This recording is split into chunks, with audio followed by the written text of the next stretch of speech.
Hello, everybody. It's my pleasure to have an opportunity to present within this online summit today. And as some of you may know, in my previous webinars, I spoke more about physical aspects of photonic devices and made an overview of their main principles. Similarly, the presentations you saw so far today were showing incredible technical things. Nevertheless, with my topic today, I'd like to cover a bit another perspective, as I feel and see that there is a need for this type of a discussion and a lack of available organized information. So my topic is build your PIC, and we will discuss how to move from an idea to a real device in your hands. Motivation for that is simple. Let's assume that seeing all these incredible talks today, you got a bright or crazy idea. This idea is so great that you're already seeing yourself being published in Science, Nature, or even creating your own startup. So wait a minute. There is an important point. You need to have your idea being materialized, fabricated, and measured. How do you approach it? Well, you go to the fabrication guys and ask them to do it for you. And here, eventually, you will find out that you speak a bit of a different language. You speak about supercontinuum and comps, lambdas, polarizations, and Q factors, while they would like to know widths, thicknesses, types of materials, cross-sections, alignment tolerances, and so on. To align and translate between you two, there should be a schematic representation, a layout, which specifies what should be fabricated. You say, okay, I'll do it. You feel yourself enthusiastic and you start learning about how to do it. And first, you see several basic questions arising. Then, when you start looking for answers, there are more, and you even learning new words. And the further you go, the more of them you may have. At some point, the main one could become how not to drown there. And it can be very frustrating, and this thing is typically faced not only by the people who are new in a field, but also by many experienced researchers and engineers who would like to expand their expertise. To be able to handle it all, let's group them into 4 main categories. What do I need to start? Where can I gain the information needed? How do I do it? And how do I interact with my manufacturing partner? Based on the identified questions, the first and probably the most helpful and important thing to discuss would be PDK, Process Design Kit, which addresses the first 2 questions, what I need and where to find it. PDK is generally a set of files, manuals, datasets, technology files and components, some examples and other, which provides you with the required basis for design and layout using the technology of a specified manufacturing partner. For example, it contains information on the material stack used, material indices, allowed and standard dimensions, spacings, tolerances, everything that you need to simulate and assess the foreseen devices. If this part covers the geometrical questions and constraints, the second one can address information on optical performance of the materials and optical performance of the fabricated samples. It may contain expected optical losses and Q factors, thermo-optic coefficients, nonlinear coefficients, resistivities, and other values which can be useful for you. The next block is about layout preparation. You can find the whole range of information on which layers should be used to indicate specific structures, waveguides, metals, or cladding removals. Moreover, it contains the requirements for your layouts in terms of formats, dimensions, densities of structures, and other, as well as suggestions and tips from engineering and design teams based on their extensive real experience. And the last part may cover some examples to ease your life. Well, sometimes it's better to see once and read many times. And it includes ready-to-use blocks, P-cells, and black boxes. From my personal experience, the latest 2 are quite often confused with each other, so I will try to briefly remind the difference between them on the next slide. But to conclude here, Basically, everything you need to start evaluating things and doing preparatory simulation and layout work is packed into a PDK, which is typically specific to a foundry or a process. Going back to ready-to-use blocks, let's start with a black box. So what is a black box? It's a ready-to-use component which cannot be changed or adjusted and is provided by a foundry or a design house. Typically, it indicates an area required for the component, position and width of the input and output optical and electrical ports, but you cannot see what is inside. You are given only the performance of this component. So it works in a way that you just instantiate the box in the layout, you connect it properly and submit the design to us like this. Then we do some magic on our side and boom, the real layout of the component is added just before fabrication. It's very simple. So to recap here, it's a foundry or process-specific ready-to-use component which cannot be seen or readjusted, and they have a specified performance.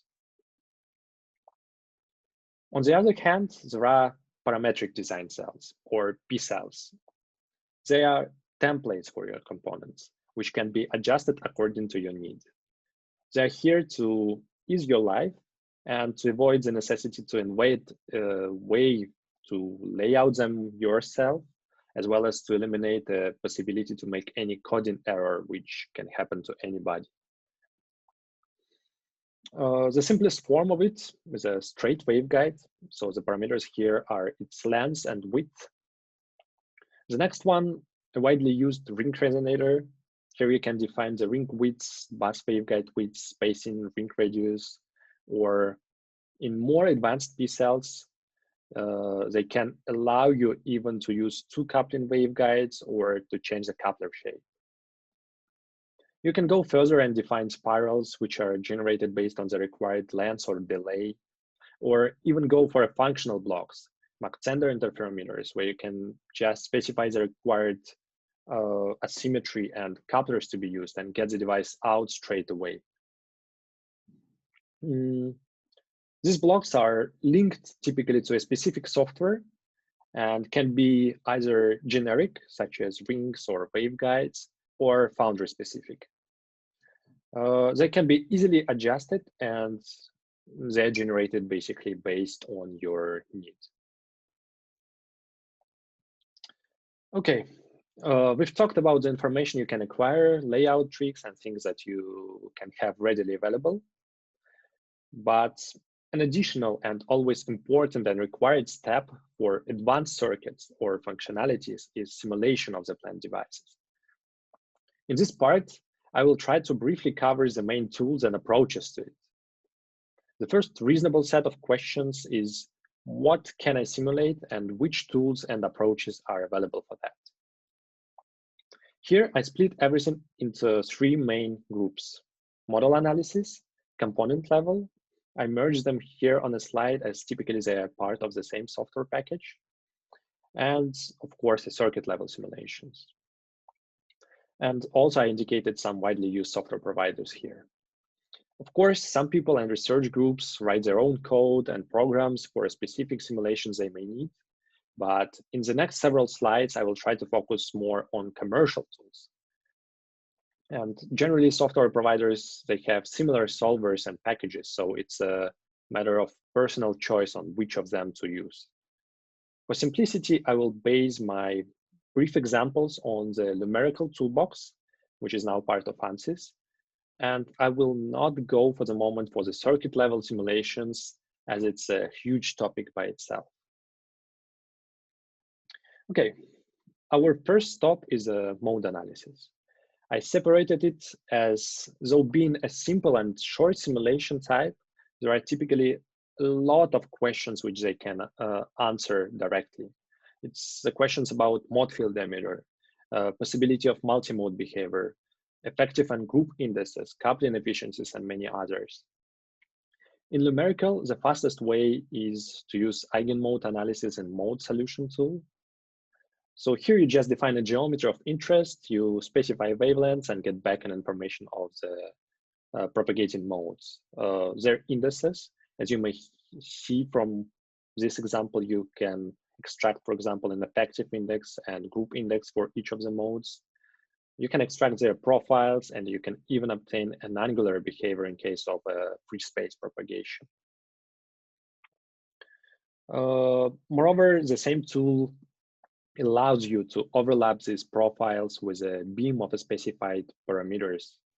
And from there, generally, one can estimate the achievable coupling efficiencies for different kind of waveguides or tapers. The next stop is simple component level simulations, and especially the ones which may require lens sweep to optimize their performance. Here again, we will use the mode solutions of numerical, and let's take a brief example of MMI simulation. Again, you just define your geometry. You split the simulation area into several regions, typically defined by the functional parts. And after the first iteration of simulation, you get your field or power distribution profile. Then for optimization purposes, you can simply use sweep tool, which is available, and vary the length of a specified group. A group in this example is the body of MMI or group number 2. Or otherwise, you can just sweep a wavelength of interest to assess, for example, how broadband is your device. You get out plots based on many iterations done by the software, and you can choose the optimal final parameters for your device. So here, instead of defining many simulations, you do it just once, and then the software does the rest, which I believe is quite convenient. So far, we were talking about optical simulations only, but for those who'd like to go for more sophisticated multi-physics ones, there is a device suite available, again in numerical, and one can address thermal or electro-optical simulations here, for example. As an example, you can access the tunability of ring resonators, as here on the left, or to evaluate the performance of modulators here on the right. One can extract temperature profiles and distributions, or extract introduced phase shifts and losses versus the applied voltage. And the main principle is that each thermal or electrical effect is transferred to a perturbation of an optical media, and then the typical optical simulations are done for these conditions. Therefore, optical simulators can be used not only for the passive devices, but also for active devices of different kinds. Discuss the simulations. The next step is typically to prepare a layout. And here again, you come to a choice of which software to use. This time, it would make more sense to split them into two categories based on availability. On open source programs and libraries, I group them here with a tag of community, and commercial ones, where you need to have a license to use it. I indicated some of the popular and widely used ones here for your reference in each case. Generally, layout softwares can be either manual or semi-manual, where you can draw geometrical primitives and make linear transformations with them. It can be drag and drop, typically an extension of the previous group with some predefined templates and p-cells. And also they could be based on direct scripting. Each software can have one or several of these modes. About pros and cons, the typical questions that you may have here. Open source. So, well, the main thing is that they are free to use. They give sufficient functionality and flexibility.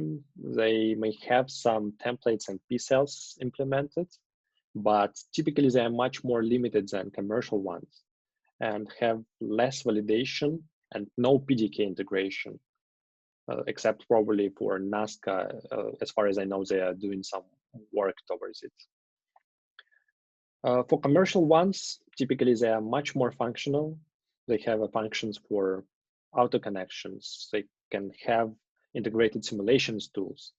or DRC as a part of a design procedure. Typically, they have much more P-cells and templates to be used. And moreover, and this is very important, they officially support and update PDKs. All the components, layers, and templates are validated here, which means that they were used for real samples and confirmed to provide the expected results. As a short demo here, I will just show one simple example. We'll use Lucida IPKIS for layout of a Mach-Zehnder interferometer. You can see a piece of a code here, or to be precise, the whole code to generate the MZI. And even though it's short, it contains a variety of parameters. Let's go step by step. After importing the libraries, we first define a waveguide template, therefore the layers to be used, and we take it directly from LIGENTEC PDK and specify its width. Then we choose which couplers to use. Here we use LIGENTEC 2x2 MMIs, but it can be easily changed to any other, including your own ones. Then we make a MZI template and add port names, so we can easily use them for auto connection with other components later on. And in the end, we define the parameters of an MZI, additional delay, band radius, and the position of the combiner. On the right, you can see the outcome from the software as an image first to evaluate the correctness, and as a GDS file later on. This MZI template can be used to obtain a variety of different symmetric, asymmetric, and balanced MZIs just with changing the parameters inside the code. And of course, scripting allows you to make loops with parameter sweeps and definitions of component positions. And personally, I believe it's hard to find an easier way to do it. Moreover, you don't need to worry about the layers transferred to GDS file or technical grid size and any other thing. They are already defined as a part of PDK. Again, the whole environment is ready and defined. You just need to specify what and where you want to have. We've discussed what you should do yourself, but typically you interact with people who do the fabrication itself. And it brings us to the last part of the discussion, and probably one of the most important ones. How one should interact with a manufacturing partner and what and when to do. I'll obviously will do it with a reference to LIGENTEC procedures, but typically for both internal and external manufacturers, the process is very similar. For simplicity, let's divide it into two parts. The first one is a preparation and evaluation stage. And the first thing here, just contact us. Don't hesitate, don't wait because you don't know yet how to make it or when you will fabricate. Just drop us a mail saying what you want to have and what you look for. Based on that, we can discuss and answer your preliminary questions and figure out the most suitable approach. Second typical step is to sign an NDA, non-disclosure agreement, or a DKLA, design kit license agreement. It's a standard administrative procedure, and these are needed for you and for us to protect the intellectual property and to be able to speak openly with the usage of any supporting data that may be needed. As soon as we have the document signed, we will share the PDK files and additional data sets which may be of help in your particular case. With that, you should be well equipped to start in-depth review and work. You take your time on preparation, while our engineering team is here to answer any question which is not covered in manuals, to assist you with the layout preparation, and to provide any required information. When you are ready, it comes to the second stage, the stage of submission. You send us your layout in GDS or OASIS format, and our engineering team reviews it. Does DRC, a design rule check, and some additional steps to confirm that your design is indeed manufacturable and to confirm its consistency with the rules that we have. Based on that, your design is accepted for fabrication, or we ask you to make some corrections to meet the requirements and rules. After the final version is submitted, we start the process of fabrication, and you can just relax and wait. For your reference, I also indicated the timing for required administrative steps here. You typically request a quote in the end of the first stage, and you place a purchase order with your submission. So all in all, as you can see, it's a well-defined and simple process where you have all the guidance and support from our side. Okay, let's recap and conclude what we discussed today. First, it's important to realize that there is a work to be done between the stage of having a great idea and the stage of having the chips at your table. And there could be many questions and unknowns with the process. Many different things should be done, but you shouldn't be afraid of it. And it's not as complicated as it may seem from the first look. So remember that there is a whole ecosystem in place. Many people and companies are working together to make the process as simple and enjoyable for you as possible. They prepare environments, templates, standard solvers, and other things. PDK enables usage of their great features and potential in the most efficient manner.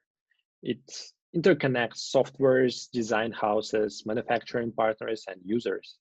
And it's important to mention here that all these groups are forming and shaping the PDK to ensure that it contains and covers everything that it should.